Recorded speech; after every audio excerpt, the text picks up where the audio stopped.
Hey, I'm Jenny Murphy, and on this week's episode of Play by Play, brought to you by AIG, I'm joined with the two Niamhs, provincial champions. We spoke about injuries, Colin Bell bailing, World Cup predictions, your goal dads, celebrations. Our dads as well. goal celebrations. It's a pretty good episode. It was alright. Yeah, I enjoyed it. That was most of it. Yeah, it was good crack. Okay, good. Hope you guys enjoy it. Play by Play on Sports Joe and Her, brought to you by AIG, in support of 20 by 20. I'm currently joined by two Niamhs, two provincial champions. Niamh McEvoy, you're back. Hey, Hey, girl. missed me. I know you did. And Niamh McLaughlin. Hello. What is the crack? So, Donegal and Dublin champions. We'll start the Spanish Inquisition with you, Niamh. This Niamh.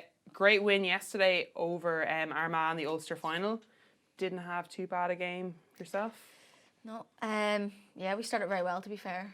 Just came out of the blocks flying, and I mean, I was in front of the net. I had the easy job, so it was pretty good. She never says she's got an easy job. When she's Yeah, Mike, listen, I'm unreal. No. Yeah, 2-2 from play. That's not too bad. Like, was it hard because this is still, you haven't played many games with Donegal in the past couple of years. Was it easy to slot back in? I've played with a lot of the girls throughout the years. Like you saying, I've been away for a while. First kind of competitive game in 3 years, Gaelic wise. But like I said, played with a lot of the girls.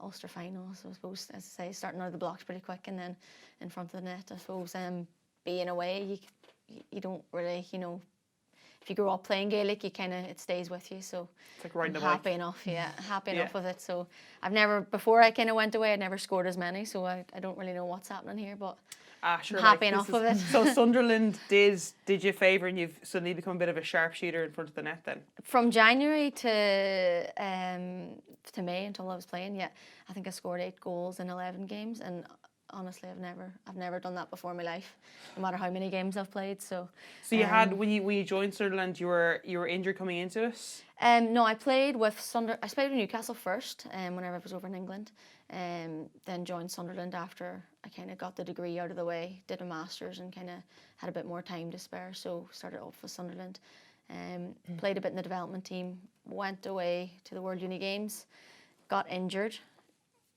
Did my rehab with Sunderland, was supposed to sign a contract with them then. Lucky enough that they let me kind of hang around and do my rehab with them. And then, as I say, I just started back in January again with them.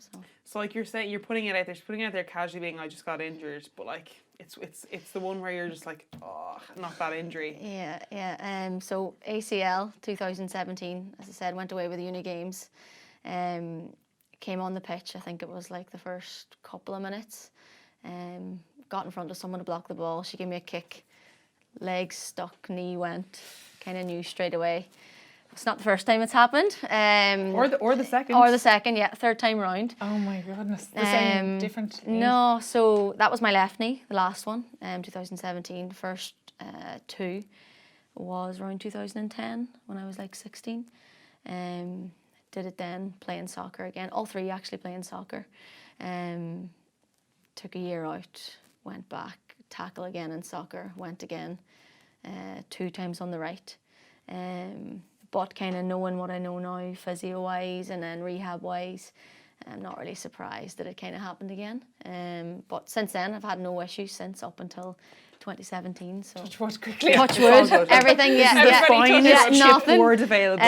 Fine. But yeah, the only kind of major injuries I've had is the 3 knees, but I don't really feel any different. That's you out there really casual, like I've only been That's punched the way in the I feel. face 3 I don't separate know. times. It is prevalent in the soccer, Yeah, isn't it? Like, I always get in trouble for saying soccer. Do you call it football or do you call it soccer? I call it soccer when I'm here, but I'd call it football in England. Yeah, just 'cause yeah. It's a bit like soccer, you're American sort of thing, but I would call it soccer when I was here. But yeah, it's more prevalent. I think it's more prevalent now because more girls are playing at a higher level and more girls are doing more things and that sort of stuff. So the more you're playing, the higher the chances are. So it's part and parcel. And can you tell us a little bit about, like, well, firstly how you got to Sunderland in the second place, but then you decided you kind of go home and give a size 4 another crack? Yeah, so I went over there originally for my degree for playing physio. Hadn't actually played anything. I played a bit of Gaelic before I went to uni. Started uni in September and then started playing soccer with the uni team, and then just stuck with the soccer for like a year or so. got back playing, played with Newcastle for sort of half a season, put that on hold for a while just to get my degree sorted, because you said you're going there for your degree, you're trying to play, and you've always got your knee in the back of your mind there at that point. So had my summer, went back, got involved with Sunderland, who were in a higher league.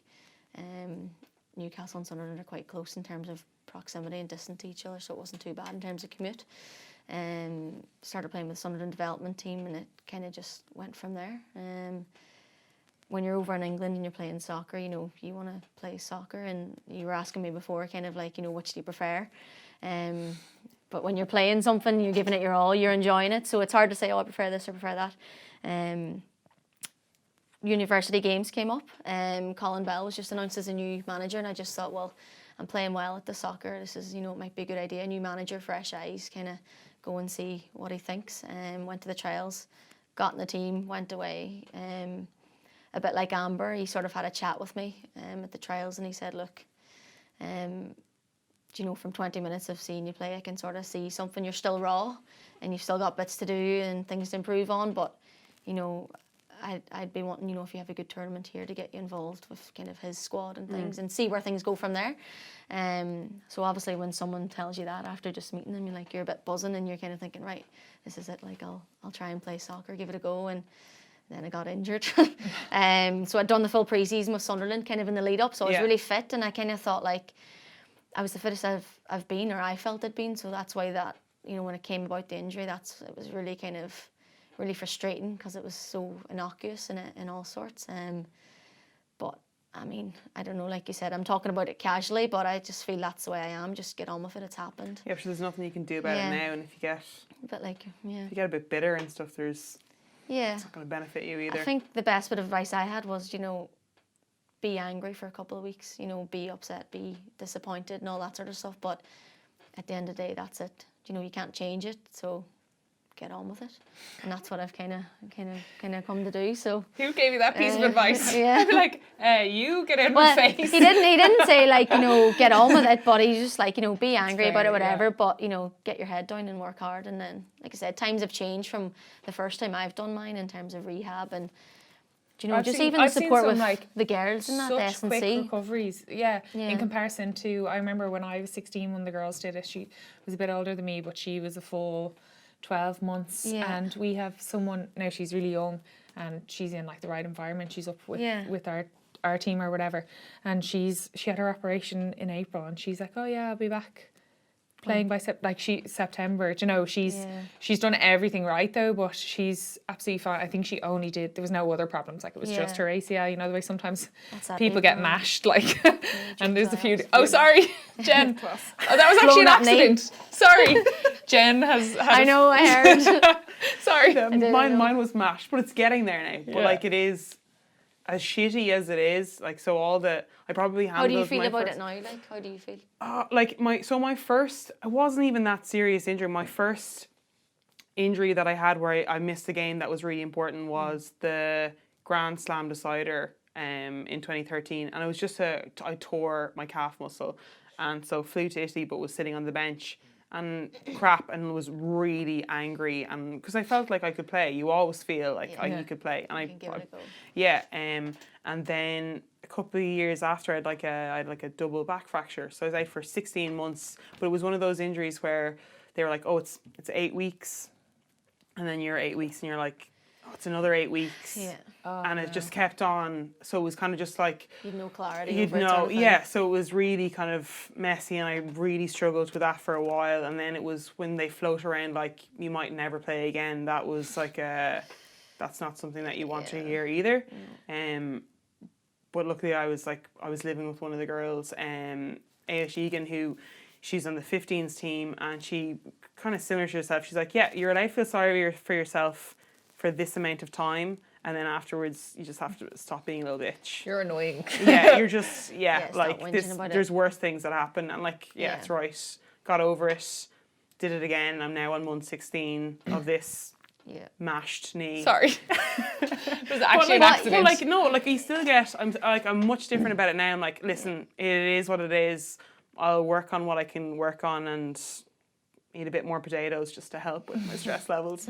But like, yeah, like it's grand. It's not the end of the world. And if it was, you kind of look back and are like, okay, I was able to do some pretty cool stuff. Hopefully that's not the end of me playing, but if it is, I think I'll be better able to handle it than before. But like, you're like the likes of now, I think it's really how people deal with injury now is much better. Like Kelly Harrington, for instance, or as a certain TD would call her, Katie Harrington. I saw that. What is wrong with him? Sorry. At any moment, he could pop out behind you for a photo opportunity.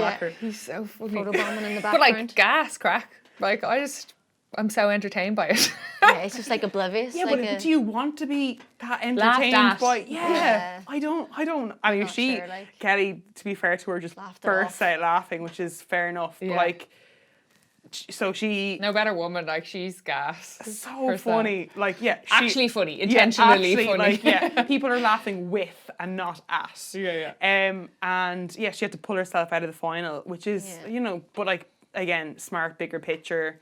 She's got Tokyo to think about and stuff. So Still like difficult, when you're in, like the bigger picture is never easy to think about. Like you could be playing a national league. Sorry, if I was playing, I'm just thinking if I was playing a national league game and I have a championship to think about, I still want to like play, contribute. you just want to play. Yeah, exactly. So you can't. It's so difficult to think about the bigger picture. So obviously it's extraordinary. And it's admirable never what you well. did. I don't like for rugby and you might be saying to yourself, It's not a black or white. You're injured or you're not. Sometimes it's like a scale of I can get through this. do you play or make it worse, or do you actually be fine the whole way? And then, and then sometimes it's just like it's just pain. That's all I have to deal with. It's just pain, which is like not nice, but It's not going to make it worse. Is this what you're saying? Yeah. Yeah, So and some like- injuries are like, say, sometimes like people have back injuries, and it's like, this is just the way you're going to just have to manage this, but it's not going to get any worse if you play. yeah. I don't know if I'd be able to cope. I'm like, Sometimes it just depends, and then I suppose like you can't really box. What was it? Was it like a metacarpal? Do you know what her injury was? Or I have no idea. I just know it was in her hand. It was her hand, which I think is quite important for boxing. So I think it's one of those is this gonna? Can I get through it? Is it that important, sort of thing? Because I even going back to that with the ACL thing. Before I had my surgery the second time, I played a Gaelic match and it was absolutely fine. It was like a school semi-final, and I was like, I'll just play because I'm getting the surgery anyway. Played and it was fine. I don't want to promote that. the bigger picture. I don't want to promote that, but it's one of those things where you could walk out of here now and fall over and break your hand rather than like punching someone in like the ring, or that sort of way. It's like I had a conversation with Ciara. Fair. I had a conversation with Ciara Sullivan once from Cork, and she did her cruciate in like the All Ireland campaign. I don't know if it was. I think it might have been the semi-final, and she played the All Ireland final and got through the whole game. And it's just like fine, it just I'm like, but adrenaline is such a mad thing as well. Like I think she just strapped it up. I don't know. And but then she needed surgery immediately after. But that's wild to me. No, we were playing a tournament and there was like I bruised my ribs and like gashed something here and did my AC joint to my shoulder. And so I looked like an absolute mess, but I was able to play. And then we played the final against Canada, lost. And then we were kind of lining up, lifting them, watching them lift the trophy. And then it was kind of like, oh really Jesus, sore. now I'm in so much pain. And then I was out for like a couple of months. But it's like, it's just kind of like niggles that you can manage. Anyway, enough about like injuries and stuff. Speaking of something that would wreck my head, your dad was your coach. Yeah. No, because I'm just thinking about my dad coaching me. Yeah. Wouldn't be having that. No, I couldn't be doing that. No, but my dad doesn't know a lot about rugby, so that makes sense. Yeah, I think if anyone knows my dad, he wouldn't even. It's not a thing, you go to training, he's your coach. You go home and you probably get like the hairdryer behind closed doors or whatever. But it's not. It's not a. I didn't think of it as a thing. People know, or the girls knew, but it was never an issue or whatever. And he's a good coach, and he knew what he was chatting about, and had a very particular way of doing things. And I suppose a lot of coaches do. And but as I said, it was just it wasn't really a thing. If you My get dad me. coached That in my from my Yeah. From my personal experience. My dad you know. coached a couple of teams that I was involved with growing up, like the Dublin under-16 team and all, but obviously, you know my dad, like he's a great pal of mine, you know, so I would never have had an issue with it either. And I think like we're really good pals anyway, but like we're really good pals as a result of my football, I think, as well. Like he is like loves it. My mum's head just be wrecked trying to book a holiday because he can't even miss a club game, and I'm like, Dad, will you just bring your wife away? So yeah, I don't know. I obviously there's incidents where you could be like, you are wrecking my head, but that loads. All managers, like the at some stage, every manager, like... Yeah, I don't think you can ever have a perfect relationship with a manager, be it your dad or not. They're not perfect. They're very fallible. And it's much easier to like be like, oh, but it is your dad. I suppose the hard thing is, like, I've never been involved with a team where every single person on the team really likes the manager. Like, even if it's only one or two, there's going to be someone on the team who isn't happy, maybe feels hard done. Like, you know, there's only 15 starting positions. You know how it is. So I suppose if your dad's managing and you're aware that maybe someone you're quite close with isn't particularly fond of them, that's probably the only hard thing. But well, I don't know. It's just based on my own relationship with my dad. Like, I'd be grand with him being involved. Like, obviously at this level, he wouldn't have the, like, you know, it was fine underage and stuff, but he wouldn't have the level of expertise. Your dad was obviously coaching at senior level, but... Yeah, but the same thing applies, just like what Niamh's saying there. You know, you become aware of more things and you're probably a wee bit more conscious in your own head of... Yeah, you definitely are, 100%. Do you know, and like you said, maybe, this person's not starting, and like, oh, did you know? Or, you know, those sorts of things. It's like, no. You know, it's just, you know, it's sometimes there's a bit of awkwardness, but did you decide? It's not like a thing. I knew, like, I'm starting because my dad's a manager. But, like, it's like... I knew it. You're more conscious of things, but in terms of actual playing, I didn't really feel any different with it. And it's probably as well when the team is going well and stuff. Like, I think it's very easy for eyes to turn on a manager when things aren't going well. Like, it might be nothing to do with the manager, but they're the easiest person to blame. And also, they can sometimes be the last person that gets the praise when things are going well. Oh, 100%. Yeah. Which is, well, it's not frustrating for me as a player. But like, it's a bit unfair for them, looking from a distance. Yeah, we played crap. It's your man, it's your one. Yeah, it's great.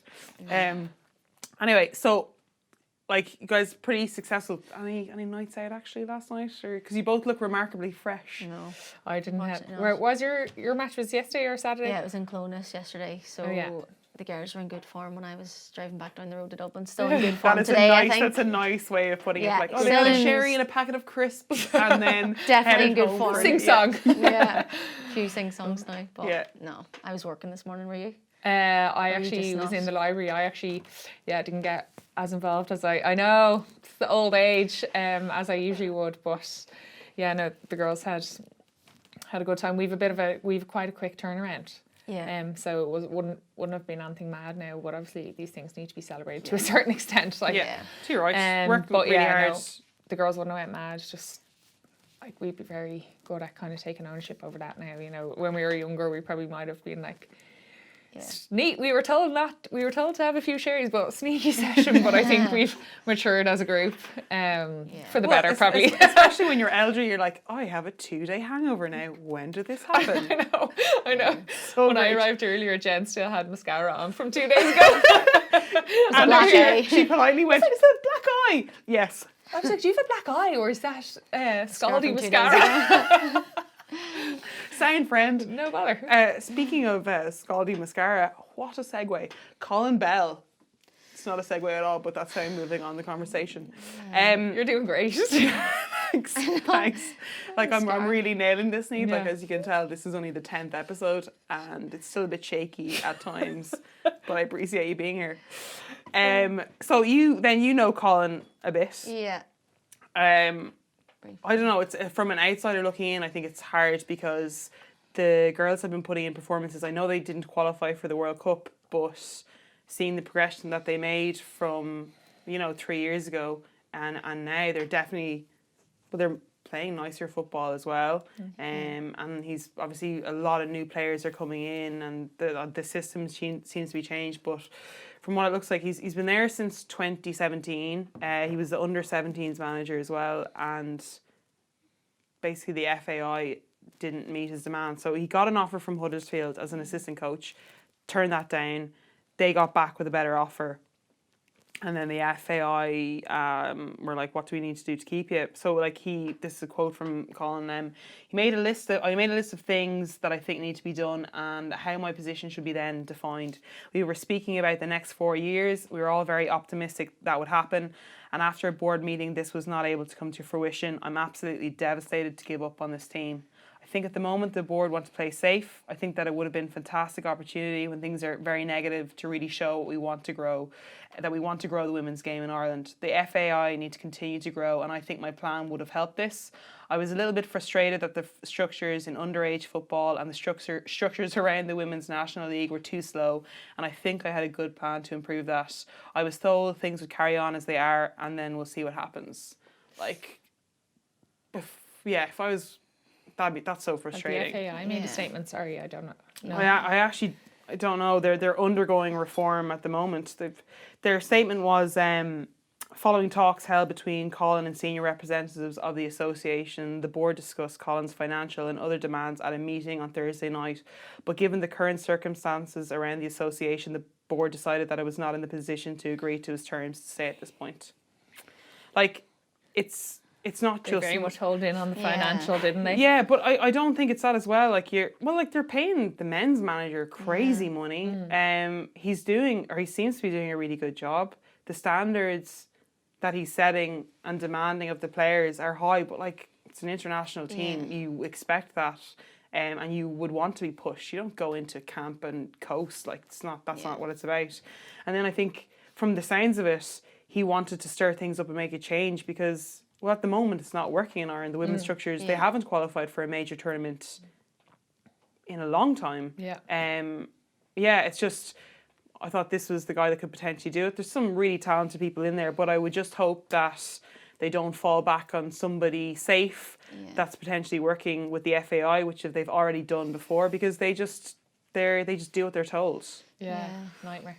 I know. I think Colin's come from like a very high background and a very professional, in Germany and things like that. And I think he's done a great job in terms of just shifting the whole thing and kind of, dusting the cobwebs off, sort of starting from the bottom and going up. And I think from knowing him last 2 years, he's very particular about what he does, and some people mightn't like it, but like you said, the performances have been there. They've done better in the last few years than they've ever done, and I think it's a shame to lose him. I think it's an offer from a championship side in England like Huddersfield. It's going to be hard to refuse because I don't know. They were Premiership last year. That's always going to be difficult. I think he was really popular with the girls as well. And again, not everyone gets on with the manager, likes everything they do. But and I think he probably did have a pretty good plan. And I think it is a real shame if they are, if they've obviously let him go. And like you said, I think I read somewhere they're looking to appoint someone fairly quick. I think it was actually in the World Cup in the commentary. I think it was Louise and Steph were on, and someone had asked they'd asked the question, they want to appoint someone quick. What do you think? Should the players be consulted? That sort of stuff. And I think, like you said, that's not something that you should just hire someone quickly. It's an international team, and it shouldn't be an easy job to get. They are 9 weeks out from having, But I still think they have at the moment. Need they've got senior players in that squad that this will be their last chance to qualify for a European tournament. So if it's going to take you an extra week or an extra 2 weeks, look harder. Don't take an easy route because it's not going to go anywhere. It's going to fall back. Is there an appetite within the FAI to get better, or are they just happy not rocking the boat? I think imagine whoever the men's manager or whatever, imagine 9 weeks out from the European qualifiers, they don't have a manager, but they're going to just hire whoever to sort of bring them through. It's would that really happen? It's kind of a bit it's disappointing, more than anything, isn't it?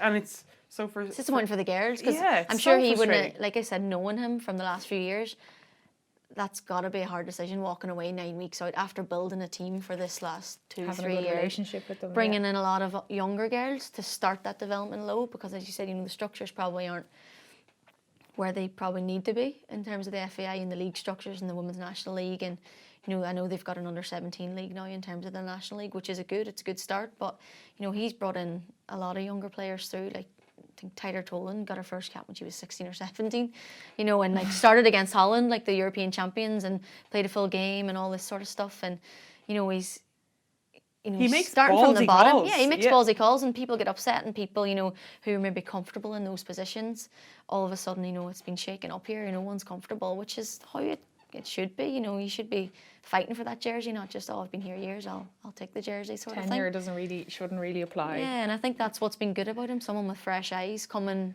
from the outside and thinking, like you said, it's quite easy when you're in an evolve to just go with the flow. And yeah, he's so really easy to shaking get it up. the way he would have spoken to yourself and Amber.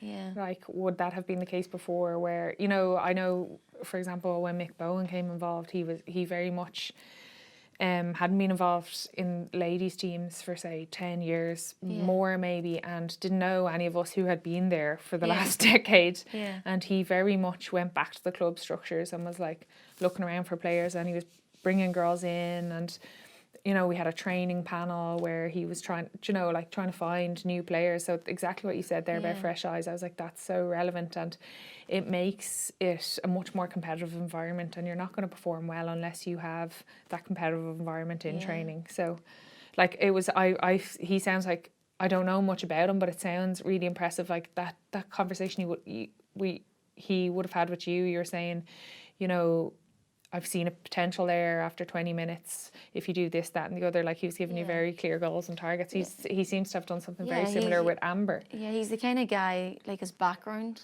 you kind of look at him thinking, God, like this guy's worked with Jurgen Klopp, like, and he's like telling me that he thinks I can get better, and he's seen something in me, sort of thing. And you're just like, oh, and like you say, like Mick Bowen, who's maybe not been involved with the ladies' game for so long, and someone of that kind of stature, thinking, God, like even Maxie Gurn with us there at the minute, he's with Donegal Men for years, and he's with the ladies before that, but even him coming in and being like, look, we think you could do a job, not just to me, but to a lot of the younger girls that are there now at the minute. And it's like, oh God, this guy, this guy's working with Michael Murphy 3 or 4 years ago, and you're like, God, he's like... Because Donegal you were saying they have a very young team coming up. I think like 10 or 11 of the girls of the panel of 27, 28 now, like with me, but are like under 18 or under, very young, and there's that good mixture. And we lost a few players last year, and so you have to go rooting to the clubs, and you have to go find out, and it's not just, who's been playing in the county teams at underage level. It's like there's girls out there that have maybe been missed the radar, and girls who maybe didn't play underage, but like one of the girls who plays all the time for us now, Martha Byrne, she never, like, she's incredible footballer, incredible back, and she never made played any underage panel, and Mick just like trust her and put a bit of trust in her, and she's playing out of her skin. Do you think it's a lot of that is because he maybe hasn't or didn't keep up with the women's game at the time, so when he does come back into it, it's completely fresh eyes, and there's no, oh, this is Niamh McEvoy, I know what she can do. It's kind of like everyone starts on it. Yeah, like it's... Oh, nice. Had one of those motivational chats with Nick as well.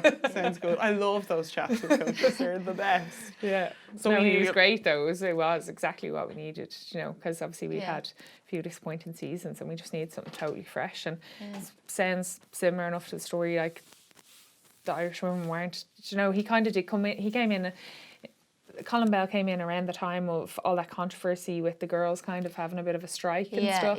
Yeah. So obviously he had a bit of a platform there, and there was a bit more interest around that time. So he was at like a bit of an advantage to previous managers, but obviously he sounds like he was doing all the right things as well. Yeah, and I think it's like, you have to, I know everyone, like we said, doesn't like the manager and that sort of thing, but you have to respect them, Even if you don't get on with them, you still want to be playing well for them, or your teammates. You still trust what they're saying. Yeah, you still like, it's like that, between personal and professional kind of thing, and you have to have a good mixture. But, you know, if you respect someone, you know, whether you like them or not, it's like, right, this is what we're doing kind of thing. So. Yeah, and sometimes it mightn't seem like, oh, this isn't the best for me, but if you take a step backwards and you see that, as I've got older, it's easier, like, oh, this is best for the team, and it mightn't be necessarily what I want, but yeah, so you know, we're going to please everyone, like. Yeah.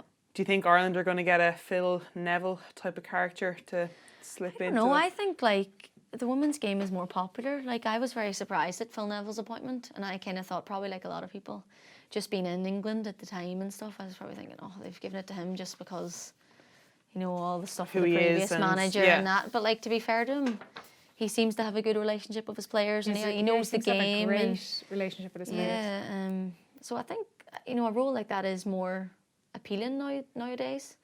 But then again, it's 9 weeks out from a big tournament, so, you know. Do you think that the women's game both, well, like, talk about like Phil Neville and stuff as well, but also with the soccer, is it, because sometimes it seems like it's nearly a stepping stone to... I don't think, I don't necessarily know if that's how Phil Neville's treating it anyway. Like... Well, if he got offered like to work with a Premiership club after this World Cup, say if they do go well, they're going well now. Obviously, it's very difficult to turn that down then, but I suppose he would be in a situation where he'd be having chats. Yeah, I don't know if it's something that a lady setup could ever match. Like, yeah, I know that's it. Like even like the Huddersfield thing, like women's. I didn't want to say stepping stone, and I think with like as I said, I don't know Colin like very well. I know him, you know, well enough to know that he wouldn't have taken the decision lightly. And anyone, I suppose, you don't want to leave your team after building that rapport. You know, it's one of those things, but at the same time, it's like the ladies is never going to be able to match the men in terms of like whatever he was offered. I don't know, but well, with this World Cup now, it's like there's definitely. I love the fact that you walk into work or we're somewhere random and you can hear people giving out about VAR or. Like, geez, that was some whopper of a kick from Lucy Bronze, and it's not even, it's just like, it's just an appreciation of football for football's sake. Giovanni, do you want to call who's going to be in the final next week? Heart and head. I think Netherlands and USA, I would say. Is that who you want to be in the final? No, that's who I think will be in the final. I would like to see. I was like, that's so disappointing, Niamh. Yeah, I think. Come on. I think I would like to see England there, you know. But I think because I kind of fancied France, to be honest. But I think America just blew them out of the water then. They're just so controlled. I thought France had the stronger first half, apart from USA scoring more goals than them. Yeah, that's what France had all the possession. My predictions are absolute pants. Like, I'm like, this is the day that I'm going to call it. Yeah. It is never the day. Yeah. The Sweden-Germany game was a massive shock. Yeah. I was like... Oh, yeah. But then again, I've been watching Germany. Like... Yeah. I feel like Germany, though... They're missing something up top. Like, they always had like a huge amount of possession in all their games. Even very early on in the competition, I was like, oh, they just were missing. I know Pop is the big girl. Yeah, but I just was like, they're missing like a clinical striker. Finisher, I don't know. I felt like that throughout the whole tournament. But so maybe it wasn't a shock. I was just shocked by it. Like, they're ranked much higher, aren't they? In the I think with Germany, like, they've been so, it's like all German teams, they mightn't have like superstars, but everyone is like bang, bang, bang on the same level. But whereas then still, I felt like they had no one clinical up top. Like, so, I don't know. I don't know, I feel like they're missing a bit of speed or something. Like, you know, they're big and strong, but France have a few of their wingers that are really fast and stuff, and they're a wee bit more exciting to watch. But Germany are just always there, aren't they? You know, they're always just in the run. I'd actually love, I was just there when you were saying a bit of speed, Ellen White, who plays for England, like, I actually think she's unbelievable, but she's lacking a bit of speed, isn't she? Like, so she's just kind of a bit older as well. I don't know what age she is, but no, she's incredible. Like, still like could potentially get golden top boots. scorer, Like five she's like goals. She's good, right place, right time sort of thing, isn't she? Which is like, if you think about like Van Nistelrooy or whatever, I'm grabbing like a male here, but I'm a Man United fan. It's like he was slow, but like all his he was. Yeah, I know. That's exactly what I was saying. Like, she's just like. I don't want to say poacher because she's like, that's not even it. She's just like picking up all the right. Remember in the men's World Cup, I remember being in work and everybody was frustrated by the types of goals that Harry Kane was scoring. Yeah, but and I was like, but he was there, like, in that position, like, and that's what I think about. Well, actually, she scored some crackers. It's not quite the same comparison, but I think. But not a bronze cracker. That was She was playing, but like even before that cracker, she was playing unbelievable. She's that class. right wing, Yeah. I don't know. Yeah, she's class. She's always been like that though. She's just so physical. She's got a bit of everything, like, doesn't she? Yeah. She gives. It's a bit like Gaelic. She gives She's it and she legs like a goes. sprinter. Oh yeah, she's like. Yeah. She's fast, like, and she's powerful. Like, you wouldn't want to be in her way when she's running towards you. And she's really smart about like where she's what she going as does. well. Like, so she's got like the athleticism, the intelligence, And then she's Paris playing in front of her, like. Yeah. and they're going to be playing together in Lyon now as well. Lyon Yeah. this year, so that's going to be a nice little combo. Leon are just not going to be beaten, like, No. anytime soon. Well, fair enough. Like, you need other clubs to step up. And We've spoken about this we've, before. like, I'm just like, Go still, Leon. like, You do you. You do you, Leon. So okay, so you're thinking head. It's going to be the States and the Dutch. Mackers, what about yourself? I want it to be the Dutch and England. I'm like, the Americans are annoying me. Yeah. I just think that they're really cocky, like, and arrogant. I was like really off put by their celebrations against Thailand. I know we spoke about that before, but I was just like, oh, it's so bad. Like, in GAA you don't celebrate at all. You see that guy from Armagh who keeps doing the WWE? Yeah, I've like, seen him. Doesn't happen. Like Stop it, like, you know. I would be, was O'Neill is his name or something, is it? I don't know. He's savage. He's savage at GAA. Like, he's nice. so Yeah, good, really. but just people. And like, that's absolutely fair enough. But I think we're just not used to it as No, Gaelic just get on footballers. with it, Because like- because if I did that, the abuse that I would get, Jen, what are you doing? But Moisturising maybe your he face? does get abuse off his teammates and he doesn't give a shit, like, and Yeah. fair play to him, you know what I mean? He is scoring crackers, But then it was like, oh, then fair play to him. Could we not say the same about Rapinoe and like to the same I just regard? think, Like, if- think they were like, the Thai were That was downtrodden. ridiculous. Yeah. And at that stage, and like he's like probably scoring in a clutch match, but like on the 13th goal, maybe don't like slide out on your knees to the sub. It didn't really endear the public to them, to be No, honest. I think it went against them massively, didn't it? And then the French public as well are very much behind England now. That's their Right, second team of the championship. So. It's funny because I don't know, you know, I do think it's like Irish culture to be conservative and not be like, you know, everyone's like, Jen asked, the very first question Jen asked you was like, you scored 2-2 at the weekend, that's great, and isn't it? We started great as a team. Like, and my mom, like everyone does it. Like my mom always says that to me as well. Whenever like anything like that happens, it doesn't happen that often. I don't score that much. I was about to jump in there. But So just- I don't score Normally. that much. But I'm always like, oh sure, listen, wasn't everybody else just Great, but like yeah, you go with the there was a team try. I'm like, no, Ali, you ran 50 meters yourself. Yeah, but one of the other members of the team passed it to me. But this is the type of thing. But I remember during the Hockey World Cup, the Dutch were really upsetting me. Like they're obviously incredible, like so good. To say, for example, New Zealand men of like women's hockey, and they were just like, yeah, you know, that was just a bit of a hiccup against England, like we're going to hammer them. And I was just like, oh my gosh, like, just don't they say just that, said like. that. And I just think that's what I sense of what I kind of get from the American women's team. And, you know, they are one of the best. Spygate didn't really help Spygate either. as well. Yeah. So they had one of their backroom staff went into the English team hotel and not just went in to be like, oh, what's on the menu? Is their cafe latte good? No. They went to the private rooms, like your team rooms, where it's a no-go to go. Like, that's just a bit... How did they even get Yeah, I in was there? gonna say, Like, if how I did was just they get in holidaying there there? and someone came into my room, I'd be like, Well, they what? played it off and they said... They were just and this logistics, wasn't it? It was logistics. Oh, like, if we beat England in the semi-final, this is where we want to stay for the final. This is where we want to prep. this is the type of, like, That's what, terrible. the stuff I'm saying. Yeah. I'm like, who says in the public, in the media, like, oh, we were preparing for the final before the semi-final? Like, even if obviously, like, that's something that maybe your management do, the players don't have an awareness of it. They're just thinking ahead. no one But it's knows not about like it. it's not like the manager and his coaching staff. It's someone. It's like someone else Someone involved else, in the yeah. setup who's like doing it, which is what they said happened. But like, you have can't some level of admit that you're preparation, just but preparing Just for the comes across as final. Bad form and a bit disrespectful. But if I was to if your... I was one of the English girls, I'd be like, get so much energy from that. I was Yeah. like, these think they're, do you know what I mean? 100%. We're not even an obstacle.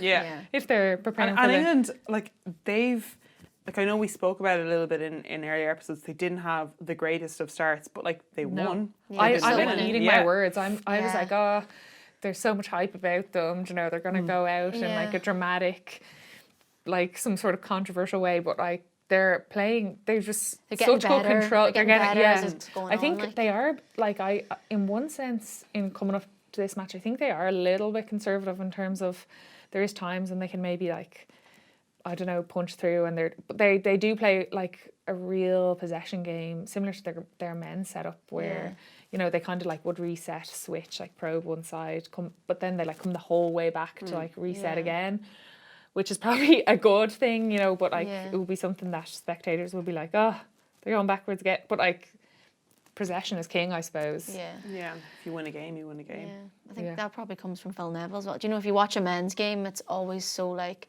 back, forward, whereas the girls are like kind of a bit more direct. Yeah. Or a bit more like, oh, we need to go forward. Whereas like, just keep playing, open up the gaps and then go. And I think, you know, if you look at their goals, they're sometimes in behind, or like someone's in behind across Ellen White and she's tapping it in, or, do you know, exactly, that sort of thing. They do seem to very much. They're getting better as it's going on. Like, I'm like looking at the French game and like even at the USA Spanish game, like America don't look the strongest at set piece. No. So like I know when you've got someone like Renard, like who's like a big, strong, like excellent in the air, that's always going to be difficult to mark. But that's one of the spots where I would imagine. Yeah. I was so annoyed at the lack of VAR decision. The penalty, Just after because, just because America have, like I know it was said in the commentary straight after the game, but usually you'd be like, it would have been a harsh penalty, you know, her hand was like close enough to her body, she tried to get it back and stuff, but like America have benefited from the exact same situation in previous rounds. The Dutch have benefited. No, they have like the Dutch against Japan. I'm like USA bashing, but like you can't benefit from that type of thing and then not be on the opposite end of it. And that's, I think the officiating at the World Cup is annoying me. Like I just. But then like David Goff was on last week and he was explaining that like the referees they were given all these new rules as how to use VAR. So it's not that they're, and now some of the calls that have been made are interesting, to be putting it polite. Yeah. And like you are very frustrated about VAR, but then like that's what they're told to do. I'm annoyed at the fact that they were like, let's use the Women's World Cup, like the biggest tournament in women's soccer, as a tester to trial it. I know, that is not on. Sure, then they changed the rules halfway through about the goalkeeper. Do you know, it's like, I understand the thing about the offside and like if you're offside, you're offside, that's it kind of thing.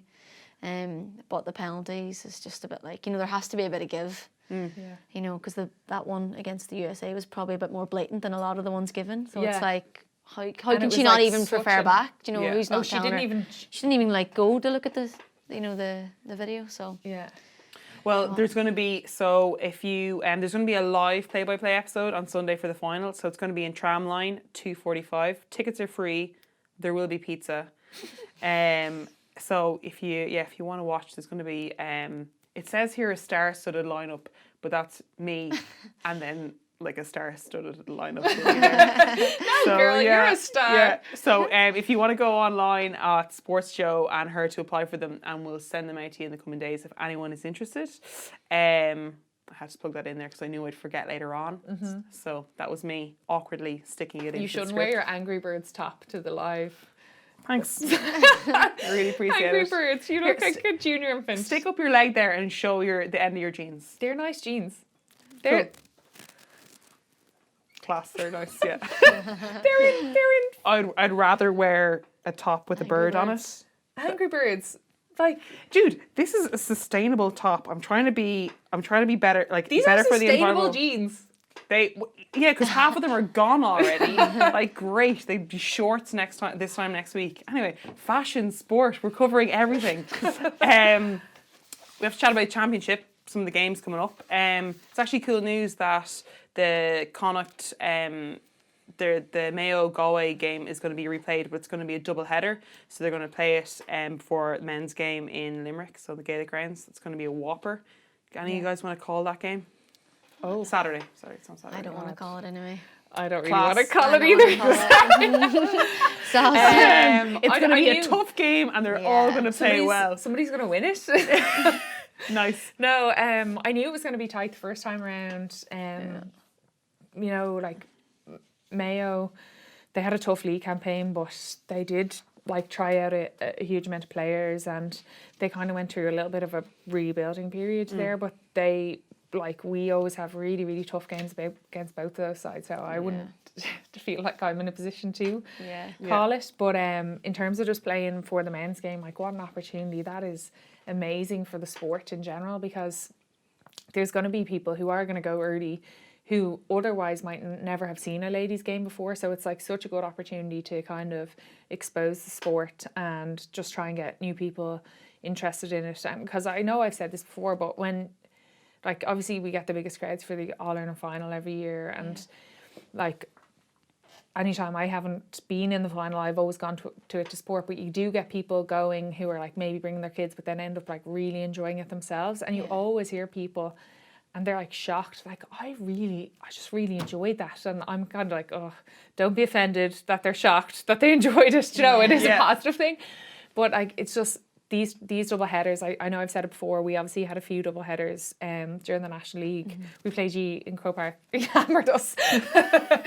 So that wasn't great. I wasn't there. Yeah.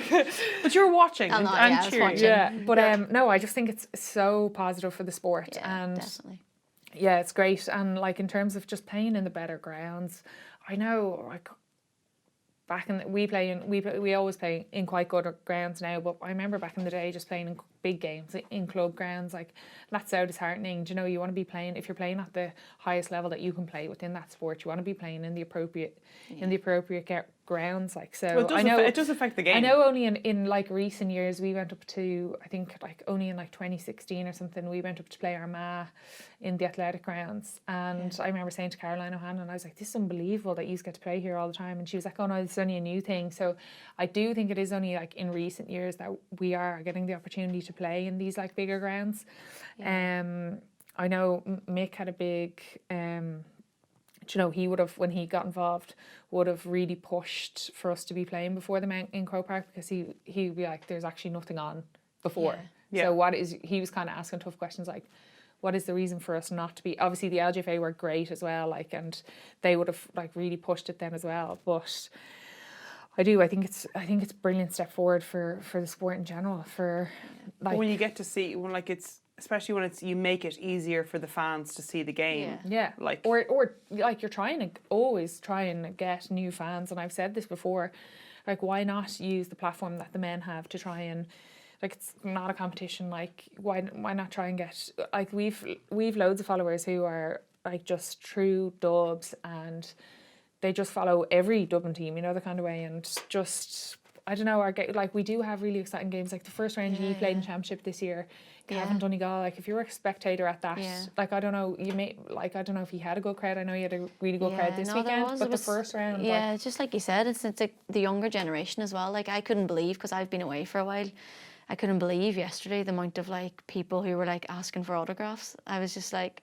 well, this didn't happen in 2015, or like, you know, people wanted pictures with me yesterday, and I was like, you know, people taller than me, like kids. When you're doing that, don't look as shocked. And I was like, oh yeah, and signing jerseys and all this sort of stuff, and it's just like, the crowd is massive. And like, you looked at the men last week whenever there was a pitch invasion in Clonus, and like, we didn't have as many as that, but like, there was people on the pitch, and like, you know, you could see that, and it was a bit like, has definitely grown, like, and and I when you're scoring goals, like Niamh McLaughlin, do you think that was on purpose? That little, it was on purpose. It was 100% on purpose. If you watch the type of player she is, like, yeah. the keeper was like I'm inside, like, she gets it from the kick out, and like, she could eat, like, she passes to me like I'm in, and you see her kick it, and like, the ball's still rising, and I've got my hands in the air, because I'm like, I know it's going in, like, and 100% meant it. Like, she's just like something else. She absolutely meant it. She's just she's so stylish, you know. She's just, I don't want to be bigging her up, but like, I am bigging her up, because like, no, everyone knows it anyway. You're not giving away any secrets here. Jodie McLaughlin is good. She's so easy to chop it down. Let's give the people that are watching, let's give them a look. Here's a clip from Jerome Quinn, that cracking goal.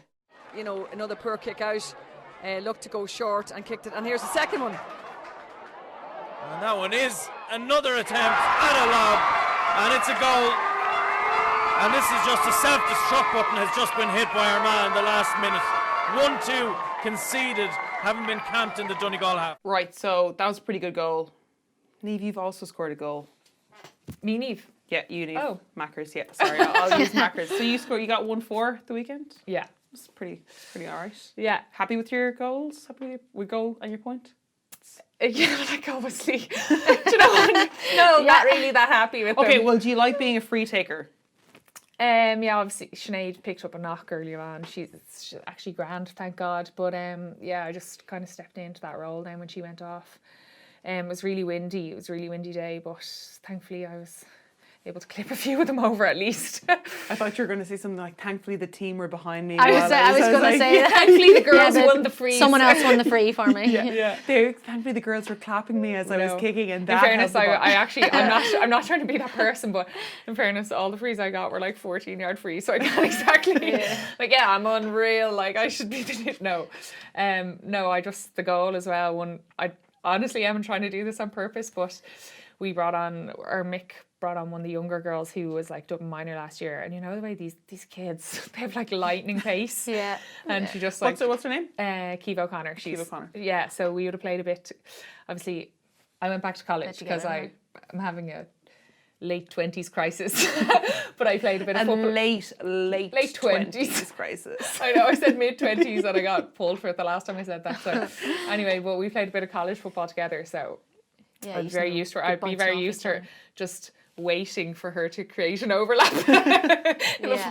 But no, it was because grand, there's some cracking underage players coming up. Una White as well. Yeah, really well. Una's not. She actually, speaking of cruciates, Una's not quite as young as Keeve O'Connor. She's younger than me, but she was. Who isn't, Mackers? You are. You're older than me. Yeah, fair enough. But I moisturise, so you can't tell. But Una, no, she had some really disappointing knee injuries. Like she did ACL, I think 3 times. I know she did 2 different legs. I don't know if she did one of them twice, but she was like a super, super underage player, and you know, she was really unlucky with injury. One time she told me she was actually just stretching her quad and her knee went. I'm just like, that is just so unlucky. But as I said, Mick's, you know, like she's taken her chance really, really well. There's a couple of girls out and she's put her best foot forward for the rest of the summer. Like she is an incredible player, and I think it's one of those situations where she's just a bit older, getting to this stage where she's, you know, getting championship start and stuff, but it's just due to injury. So hopefully now she can stay injury free for the rest of summer, because her form even in training has been incredible, and it's just putting pressure on like those type of performances from the girls. So just putting pressure on everybody. So as you said, like the younger girls coming through and stuff. So And has anyone to keep an eye out for in the Donegal setup? One of the younger girls, Amy Boyle-Carr, actually got player of the match yesterday. I think she scored 1-2 or something. She got a rocket of a goal in the first half, picked it up from the kick out again. And again, just like you said, like Kiva, just lightning pace. When you're looking at her from a distance, she doesn't look like she's going that They're fast. not even making an effort. But it's like kids, light. like, yeah. These youngsters. Yeah, I'm like, these scallywags. She's just like, you know, running off the shoulder a few times, and there's someone, you know, off the shoulder at pace. It's like straight over. Yeah. And what do you, like, at club level, what do you think you need to do to make it to that county, to that elite level? What needs to be, like, your attributes as a player in order to make that leap successfully? Yeah, I think you need to be very careful with the girls coming through in terms of, like, sometimes there's very, very talented minor players, but if they don't have that work ethic, like, I know it probably took me longer than it should have to, like, establish myself as, like, even a member of the panel, you know, the kind of way, because I know I've spoken about her before in the past, Denise Masson. Like, she just was a workhorse. It's just a completely different level. Like, the step up is even bigger than it will be in the like, you go from under 18 to senior. You know, at least in the men's there's like under 20, and I think you just have to be very careful with these, like, really talented underage players, and, like, make sure that they know that a huge amount of work has to go into it. Like, you have to be at a certain level physically, like, strength wise and aerobically, to be able to compete. So, like, sometimes I think some girls would find it hard to transition in because they just were the star at underage, you know, the kind of way. So I think that's probably one of the big things. Yeah, and I think getting around that age, like you've got the college and stuff and going away and all that sort of stuff. You've got loads of different like contextual factors coming into it, and like I don't know what you think, but I know a lot of the younger girls, like if they're very good at something, they're probably very good at soccer, or they're very good at something else. Yeah. And like Amy, I'm just saying, like she played against Holland for Colin Bell in the senior team, do you know, and she's winning player of the match in the Ulster final yesterday, do you know, so it's, but you know. You seem to lose girls to other sports. Yeah, like I think. The start God, of they're this just year. too multi-talented. I think it's because up in Donegal, you know, we're so far close from everything. Like, there's all you do is play Sports. football and Gaelic. Like, whenever I played underage at the soccer, like there was 3 of us who used to come from Donegal, and we were always the fittest, like on the team, or we were the ones that did the most running in the GPS and stuff because of the Gaelic stood to us, like. Yeah. Like, because back then, like there was no soccer, so we literally played Gaelic and then went to Ireland camp or went away to play for Ireland. You know, it was this ridiculous, like looking back on it, but.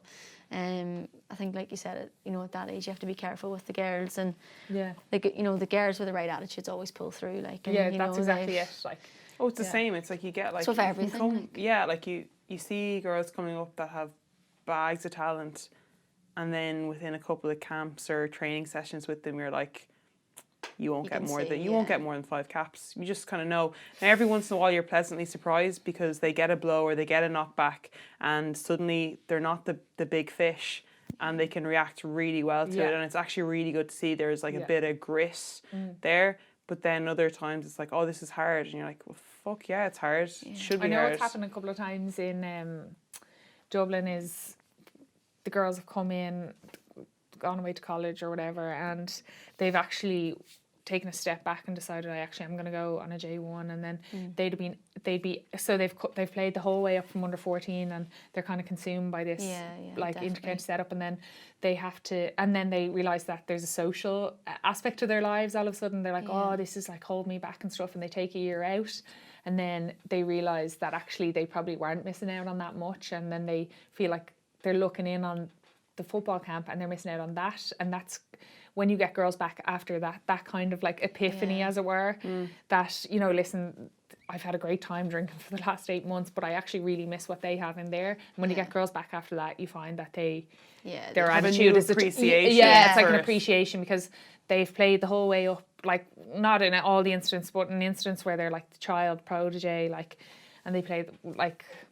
It happened to me. You know what I mean? It happens like so often. I think that's it's such a like come back when you're ready. Yeah, like, and I think it's sometimes it can be, if you stay on this linear path the whole time, you don't know, and sometimes you don't know how good you have it until you like dip your toe into something else, and then you're like, oh, I've only got a finite amount of time that I can play this. So, and sometimes that jump away makes you so much more grateful for whether it's you choose yourself or it's been forced upon you. You're like, whatever. Would you notice, like, over in England, is there much of a difference between, you know, obviously club training, Sunderland training, and Donegal, but also the youth, the young people kind of coming up into it? I think in England it's a bit different because people don't generally go away to the J1s and things. So you would find, like, from my experience, unless it's the odd time, like, you'll get a lot of girls who are over at uni. So, for example, there was a girl that I played with last year. She was 19, 20,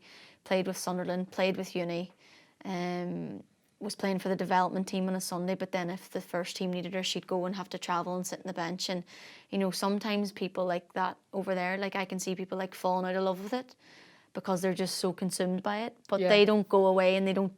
Well, some people do. I'm not saying everyone in England stays in England, but, like, you know, there's no J1. Like, you know, if I had been chatting about a J1, they'd be like, what? You went to where for the summer? Like, what? Why did you do that? And, you know, I would have seen the few girls that I have played with that they're just like a bit, like, they're sort of hating on it a bit. And not because they're hating on, like, the football or whatever, but it's just like everything is coming at them because people are pulling at them from all angles and there's so much going on. And I think over here, people are a bit better at managing things. I think what's happened recently in the ladies' football is you can't actually, like, say, for example, myself and Lindsay Davey, for example, she played an All-Ireland final when she was 15 for the senior team. So she was coming under 16 training with us. Yeah. She was also playing minor, and then she was playing, no, she's a freak of nature, she's unbelievable, but she was playing for the senior team as well, which is like just burnout central. But obviously there's a huge awareness of that type of thing now, and it doesn't really happen anymore. Yeah. And like as well, I spoke about gym age before in the past. At that time when Lindsay did that, like nobody was doing the gym, and it was probably like the physical discrepancy wasn't there in terms of just mature, you know, like women and girls type thing.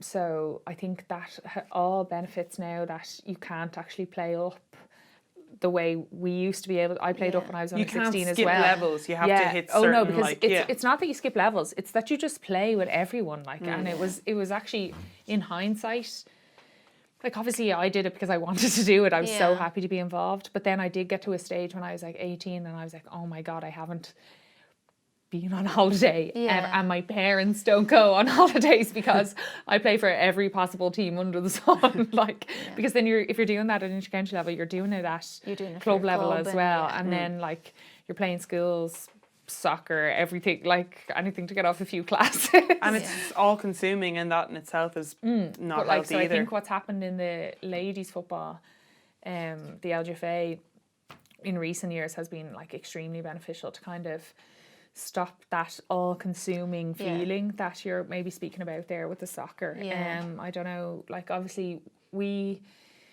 what happens, we take minors up now after their season has finished into like a training panel. So it's not like, it's kind of just like if you want to have this opportunity to like play, train, you know, it's kind of more, it's not as much like you have to be at every training. Like when I was involved when I was 16, like I was very much a member of the panel, like, you know, and so I think it is definitely a positive move forward. So you guys could meet in the final, could be potential. So are we on separate sides? Yeah, okay. Great, class. I know more about it than you. Unbelievable. I'll just play the next game. Well, because we want to get the rivalry going, because now we're going into something that is it's probably more important than an All-Ireland medal. It's Words of the Week. Do you want me to explain how Words of the Week work? Yeah, go on. Okay.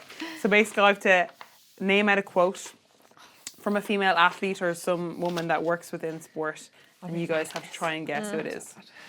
She is shite at this game. God. Okay. Do we have to go against each other now? Yeah. Okay. This is Donegal versus this is You Dublin. like explained it properly. Remember last week? I was like, you've just read out a quote and I don't know what you want me to do. Did you get the gist of how I was trying What to am I explain shouting, there? like, Niamh, or? So if you can shout out the name of the person you think it is. Okay. And obviously if you're both crap and can't get it straight away, then Okay.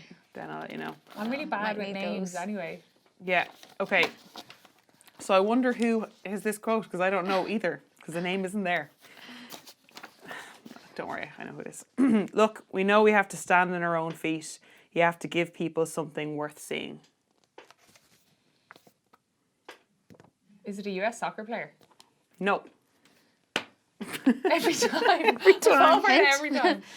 Pardon? Yeah. Hint, maybe? Hint. It's Irish. They're an Irish person. Katie McCabe? No, it's not Katie McCabe. She's from Leinster. Louise Quinn. So it's team sport. Yeah, we knew that. Okay. Macker, you might know her. Possibly. I think you do. GAA player. Lindsay Pete, sorry. No. GAA player? Yeah. In Leinster. Sinead Ahern? Boom, You Macker, might know is her. this your first win? Yes! Yeah! What do you mean I might know her? She's like my best friend. I know, but I didn't want to give it away, so I was like, you might know her. I was trying to be like, yeah. Maybe. Well, that was exciting. Oh, it's only one? All right, okay. Well done. Sorry, I didn't need to be so excited. I have Exactly. never won yet. And obviously I was Well at done, a well done. distinct advantage. Thanks for throwing me a bone, To be fair, I'm not producers. gonna lie, I thought that it would we'd really make a tit out of her. If she didn't. If she Read the didn't quote get to it. me again. Look, we know we have to stand on our own feet. You have to give people something worth seeing. Yeah. Yeah. Good woman, Sinead. She's right. Yeah. Now we don't know what she was talking She's about, right. but She it was. could have been Gaelic football. Yeah. Yeah. Great. She was talking about, probably talking about we have to produce a spectacle if we want people to come and watch I got us. that, Marcus. Okay, cool.